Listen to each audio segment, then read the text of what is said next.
देखो राम जी ने जो काम अधूरा छोड़ा वो भगवान कृष्ण ने पूरा कैसे किया समझना। अच्छा भाई, हनुमान जी बोले अब हम हार गए, हमें आज्ञा दो अर्जुन जी। अर्जुन देने ही वाले थे आज्ञा, कृष्ण भगवान बोले रोको रोको रोको, अभी नहीं, जब काम आएगा तब इनको आज्ञा दे। इधर धीरे धीरे महाभारत के युद्ध का समय आ गया, तैयारी होने लगी, सेनाएं नहीं मान रही हैं। भगवान कृष्ण संधि प्रस्ताव लेकर के भी गए, लेकिन दुर्योधन नहीं माने। भगवान समझ गए अब युद्ध होगा, तो अर्जुन से कहा अर्जुन जी अब युद्ध के बिना काम नहीं चलना है, अब हनुमान जी को बुलाओ। वो जो वचन दिया था जो हम कहेंगे वो करेंगे, अब वचन निभवा। तो अर्जुन भगवान कृष्ण हनुमान जी के पास आए, कहा कि आपने जो शर्त हारी थी अब उसको पूरा करना है। हनुमान जी बोले आज्ञा करो। अर्जुन जी बोले सरकार बताओ क्या मांगना है।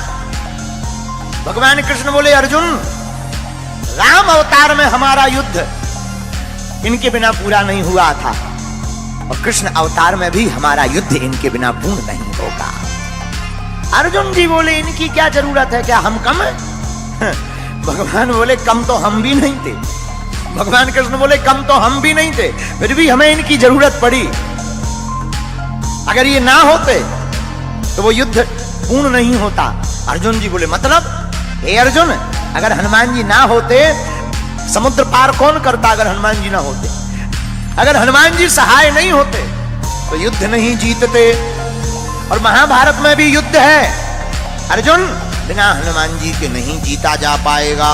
हनुमान जी बोले अब आज्ञा है, ठीक है, लेकिन हनुमान जी हाथ जोड़ के विनोद में बोले सरकार हम तो राम जी के चरणों में रहते हैं। भगवान कृष्ण बोले इस बार हमारे सिर पे रह लेना। देखो यही भगवान की दयालुता है। राम अवतार में जो राम जी के चरणों में हनुमान जी थे, पर यही कृष्ण अवतार में उल्टा हो रहा।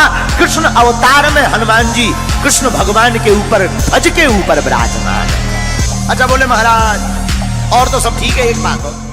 बोले क्या? हमारी एक आदत है। क्या? बोले युद्ध के बीच बीच में सत्संग सुनने की आदत है। अर्जुन जी बोले जय हो। हनुमान जी बोले क्यों? बोले अगर सत्संग ही होना होता तो युद्ध होता, वहां तुम्हें कोई प्रवचन सुनाएगा कि लड़ेगा? हनुमान जी बोले देखो हमारे राम जी तो बहुत अच्छे थे, धर्म रथ का वर्णन करते थे युद्ध में भी। बोले हमको बीच बीच में सत्संग सुनने की आदत है।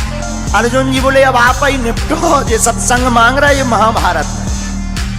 तो भगवान कृष्ण बोले कोई बात नहीं, आप हाँ बोलो, हम आपको सत्संग भी सुनाएंगे। अब हनुमान जी आए महाभारत में, रथ के ऊपर एक ध्वज लगाया, ध्वज के ऊपर हनुमान जी को स्थान दिया, इसलिए उस रथ का नाम ही कपिध्वज पड़ गया। और हनुमान जी विराजमान भय ध्वज पर। भीष्म महाराज जब अर्जुन के सामने लड़ने के लिए आए, भीष्म पितामह ऐसे बलवान योद्धा जिनके सामने अच्छे अच्छे लोग कांपते थे, महाराज भीष्म पितामह युद्ध करने आए और बाण मारे तो अर्जुन का रथ थोड़ा पीछे हो गए, लेकिन जब अर्जुन बाण मारे तो पीछे दूर गिर जाए। अर्जुन जी हंसकर बोले भगवान कृष्ण से नीचे देखो नीचे, अपना इतना जा रहा, उनका के देखो कितना पीछे जा रहा, नीचे देखो नीचे। भगवान बोले ऊपर देखो किसके कारण कम जा रहा, ये देखो। और यही मानो हम लोगों को शिक्षा है कि हम लोग अगर भूपर हैं क्योंकि भगवान हमारे ऊपर है।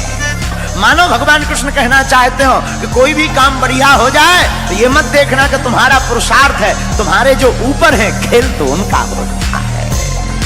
अर्जुन जी मुस्कुराए, हनुमान जी भी मुस्कुराए, और भगवान ने गीता सुनाई तो अर्जुन को है। हमारा ऐसा मानना है तो अर्जुन के मोह का बहाना था, पर गीता तो हनुमान जी को सुनाना था। एक बात, अर्जुन जी ने अपने रथ की लगाम भगवान के हाथ में दे दी। ये ज्ञानवर्धक बात है। अपनी जिंदगी की लगाम जो भगवान के हाथ में सौंप देता है, वो कितना भी महाभारत जैसा युद्ध हो जीत करके ही बाहर निकलता है। जो भक्त अपनी मन की लगाम परमात्मा को, गुरु चरणों को दे देता है, वो जीत करके ही आता है। लेकिन जो लगाम खुद पकड़ लेता है वो हार जाता है। बोलो सीताराम।